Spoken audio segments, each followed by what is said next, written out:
Hello friends, welcome to easy study. दोस्तों, आप लोगों की बहुत ज़्यादा डिमांड थी कि sir real model paper full solution के साथ लाइए, तो हम उसी के आधार पर अपना मॉडल पेपर सीरीज चालू कर दें, जिसमें आज हम बात करेंगे कक्षा 12वीं राजनीति शास्त्र का मॉडल पेपर, जो कि आपका इंग्लिश हिंदी दोनों में प्रोवाइड करवा रहे हैं। साथ ही इस वीडियो में हम आपको पूरा सॉल्यूशन प्रोवाइड करवा देंगे, तो आपको कहीं और भटकने की जरूरत नहीं, बस वीडियो में लास्ट तक बने रहिए। तो चलिए वीडियो स्टार्ट करते हैं। सबसे पहले दोस्तों हम आपको बता दें कि आपको इस पूरे वीडियो की पीडीएफ जो है टेलीग्राम पे मिल जाएगी, तो आप लोग टेलीग्राम ज्वाइन कीजिए, लिंक डिस्क्रिप्शन पर दी हुई है। चलिए स्टार्ट करते हैं। सबसे पहले देखेंगे सही विकल्प। तो पहला क्वेश्चन है आपका, शीत युद्ध का चरम बिंदु था, जिसका राइट आंसर है क्यूबा मिसाइल संकट। सेकंड क्वेश्चन है, प्रथम विश्व युद्ध की समय अवधि थी, तो इसका राइट आंसर है 1914 से 1918। थर्ड क्वेश्चन है, यूरोपीय यूनियन की मुद्रा है, तो इसका राइट आंसर है यूरो। इसी प्रकार से अगला क्वेश्चन है आपका कि भाषाई आधार पर गठित होने वाला प्रथम राज्य, तो भाषाई आधार पर गठित होने वाला प्रथम राज्य था आंध्र प्रदेश। अब पांचवा क्वेश्चन है, भारतीय संविधान कब बना। अब दोस्तों यहां पे करते हैं आप लोग गलती, ध्यान से देखिएगा कि क्वेश्चन क्या पूछ रहा है। भारतीय संविधान कब बना, ना कि कब लागू हुआ। जी हाँ, ना कि यहां पे पूछा कब बना, ना कि लागू हुआ पूछ रहा। लागू हुआ आपसे नहीं पूछ रहा।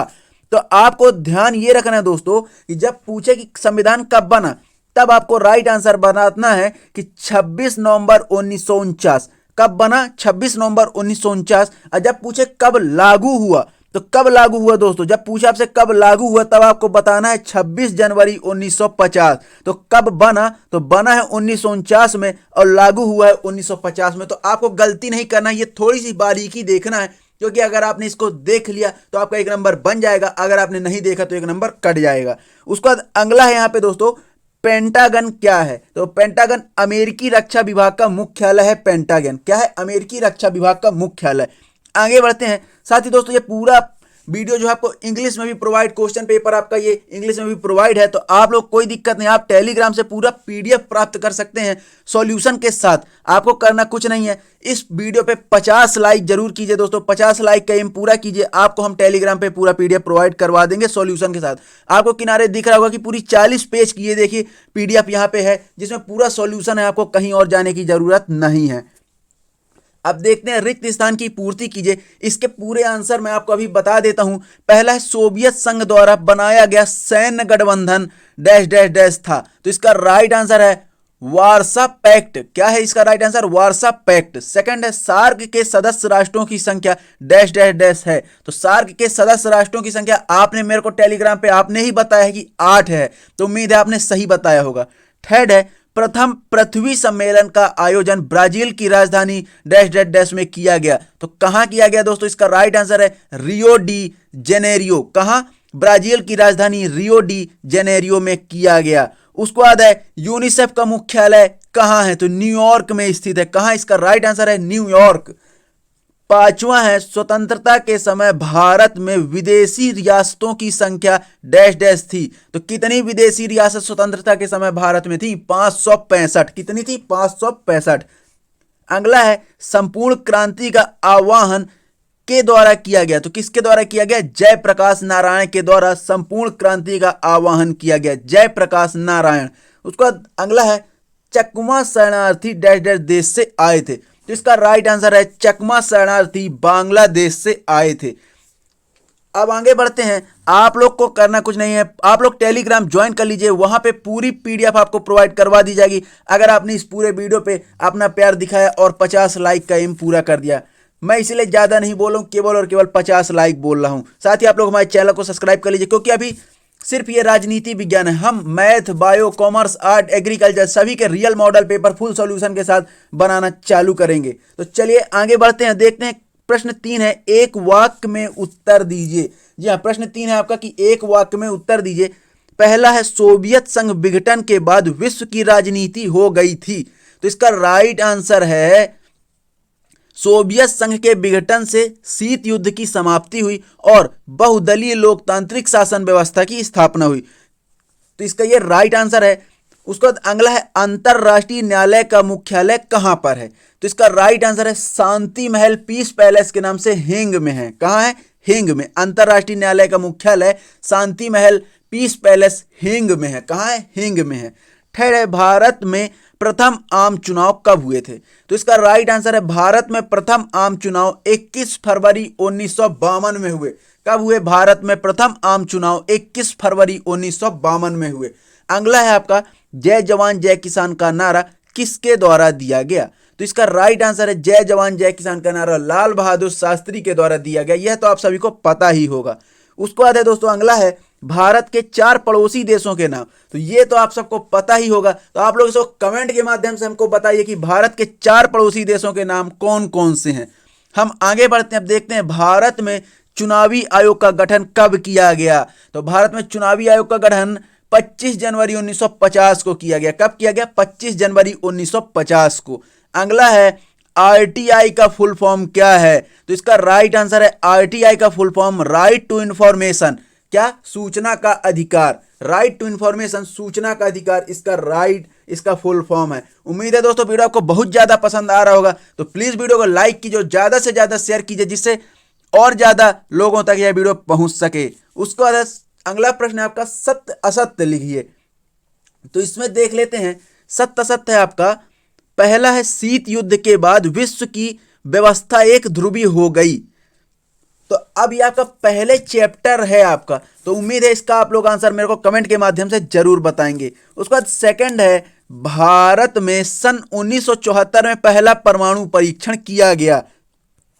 राइट आंसर है, ये राइट आंसर है। कब पहला भारत में सन 1974 में पहला परमाणु परीक्षण किया गया? तो ये सत्य है।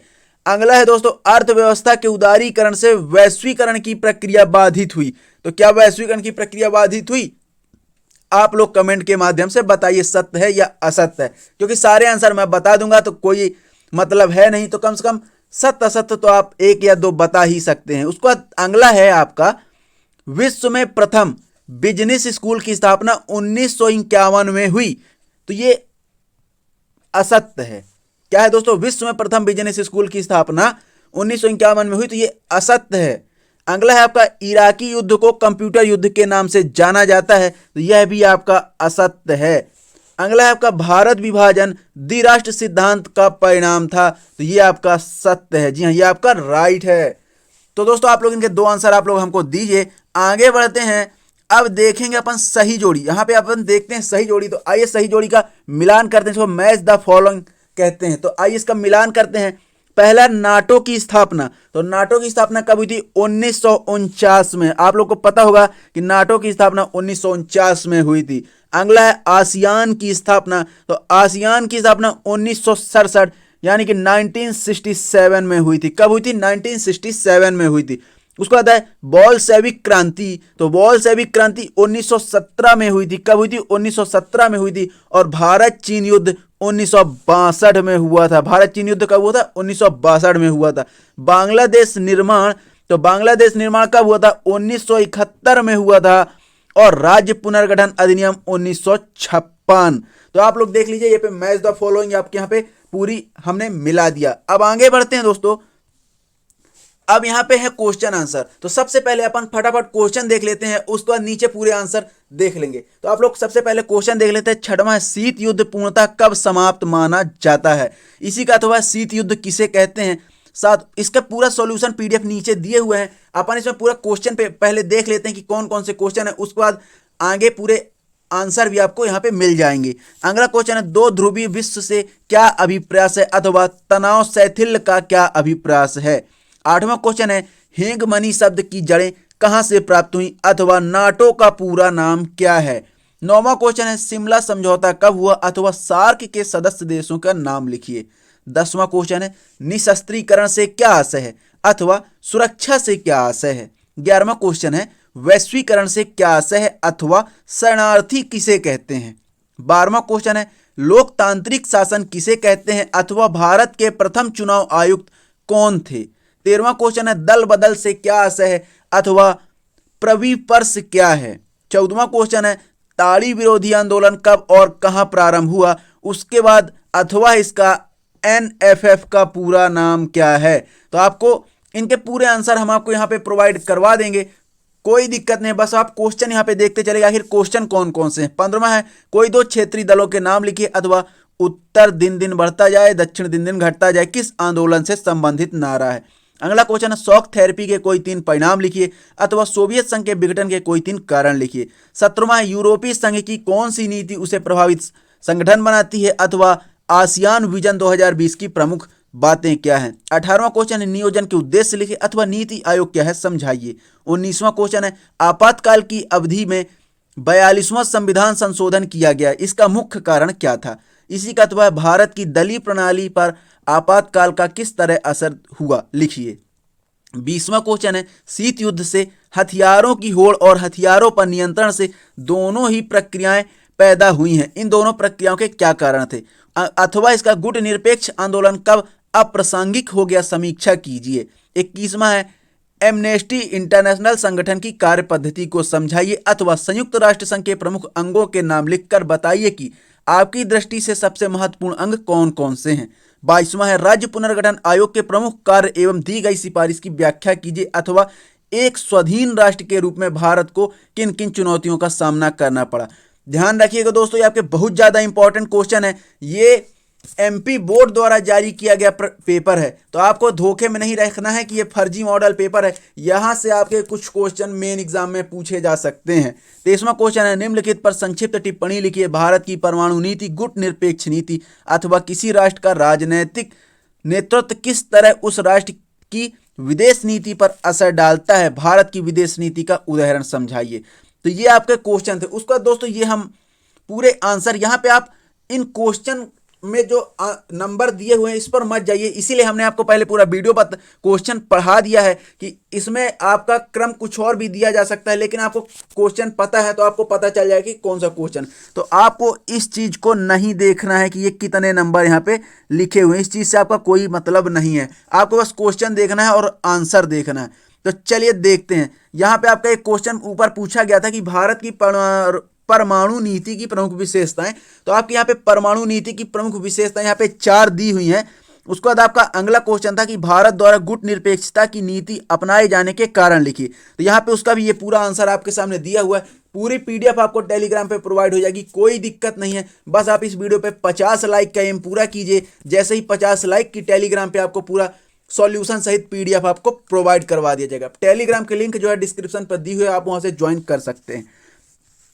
इसी के साथ यहाँ पे अगला क्वेश्चन आपका था कि राज्य पुनर्गठन आयोग की मुख्य सिफारिशें लिखिए। राज्य पुनर्गठन आयोग की सरकार द्वारा स्वीकृत सिफारिश लिखिए। या आपके क्वेश्चन पूरे आंसर आपके यहाँ पे मिल जाएंगे। जितने भी क्वेश्चन हमने वहाँ पे देखे उनके पूरे आंसर आपको यहाँ पे मिल जाएंगे। संयुक्त राष्ट्र संघ के प्रमुख अंगों का उल्लेख कीजिए। तो आप ये देख लीजिए यहाँ पे संयुक्त राष्ट्र संघ के प्रमुख अंग हैं और आपको कौन सा ज्यादा पसंद है आप उसको भी बता सकते थे। अगला क्वेश्चन शीत युद्ध के अर्थ एवं प्रकृति को संक्षेप में लिखे। तो आपको ये देखिए ये भी यहाँ पे मिल चुका है, आप लोग इसको भी देख सकते हैं। आंसर की दिक्कत ना लीजिए, आपको पूरा हम प्रोवाइड करवा देंगे टेलीग्राम पे। उसके बाद अगला क्वेश्चन ये देखिए आपका आ गया कि शिमला समझौता कब और किन किन देशों के बीच हुआ। ये आपका पूरा आंसर यहाँ पे दिया हुआ है। 2 अंक का था इसलिए यहाँ पे छोटा है, जो बड़े क्वेश्चन उनका बड़ा आंसर है। यहाँ पे एक ये भी क्वेश्चन था आपका, तो ये इसका आंसर भी यहाँ पे आपको दिया हुआ है। उसके बाद निशस्त्रीकरण आपका एक क्वेश्चन था, ये भी यहाँ पे दिया हुआ है। उसके बाद आप देख सकते हैं उसके बाद वैश्वीकरण से संबंधित 2 अंक का क्वेश्चन था, इसका भी आंसर आपको यहाँ पे प्रोवाइड करवाया जा रहा है। उसके बाद इसी प्रकार से पूरे क्वेश्चन दोस्तों, आपके कोई भी क्वेश्चन का आंसर ऐसा नहीं है जो आपको यहाँ पे ना मिले, पूरे क्वेश्चन है। बस नंबर वाइज आपको नहीं जाना है। लोकतंत्र से संबंधित क्वेश्चन था आपका, ये उसका आंसर यहाँ पे दिया हुआ है। दल बदल से संबंधित क्वेश्चन था, तो उसका भी यहाँ पे आपको आंसर दिया हुआ है कि दल बदल एक साधारण अर्थ, एक दल से दूसरे दल में सम्मिलित होना ही दल बदल है। आपसे क्वेश्चन पूछा गया था कि दल बदल क्या है, तो ये 2 अंक का क्वेश्चन आपसे पूछा गया था। तो यहाँ पे आपका ये पूरा आंसर यहाँ पे दिया हुआ है। इसका अपवाद भी यहाँ पे दिया हुआ है, तो आपको अच्छी तरह से लिखना है। उसके बाद एक क्वेश्चन था ताड़ी विरोध आंदोलन का उदय। तो आप ये देख लीजिए यहाँ पे पूरा आंसर आपको पूरा पॉइंट वाइज में दिया गया है, एकदम अच्छी तरह से आपको यहाँ पे दिया हुआ है। आप लोग इसको नोट कर सकते हैं। नोट करने की जरूरत नहीं, बस 50 लाइक कीजिए, टेलीग्राम पे आपको पीडीएफ प्रोवाइड करवा दी जाएगी। साथ ही दोस्तों वीडियो अच्छा लग रहा है तो कृपया लाइक कीजिए, शेयर कीजिए, चैनल को सब्सक्राइब कर लीजिए। उसके बाद यहाँ पे है द्रविड़ आंदोलन का उदय। आपसे क्वेश्चन पूछा गया था कि उत्तर हर दिन बढ़ता जाए, दक्षिण एक दिन घटता जाए का नारा किस आंदोलन में दिया गया, तो द्रविड़ आंदोलन में दिया गया। ये पूरा आपका क्वेश्चन का आंसर यहाँ पे मिल जाएगा।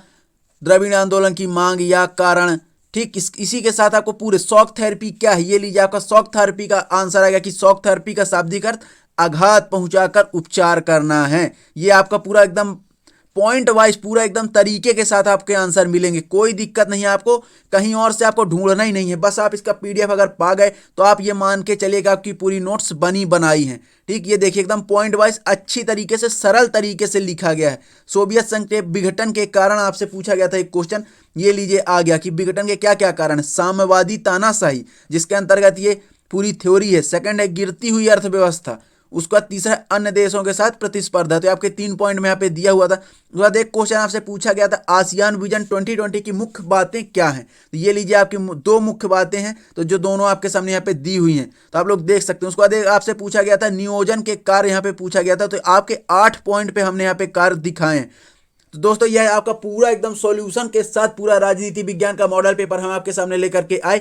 उम्मीद है वीडियो आपको बहुत ज्यादा पसंद आया होगा। अगर पसंद आया है तो आपने लाइक कर दिया होगा, दोस्तों तक शेयर कर दीजिए जिससे और ज्यादा दोस्तों तक आपके यह वीडियो पहुंच सके। तो मिलते हैं नेक्स्ट सब्जेक्ट के नेक्स्ट मॉडल पेपर का फुल सॉल्यूशन के साथ वीडियो लेकर। तब तक के लिए बहुत बहुत धन्यवाद। जय हिंद, जय भारत, वंदे मातरम।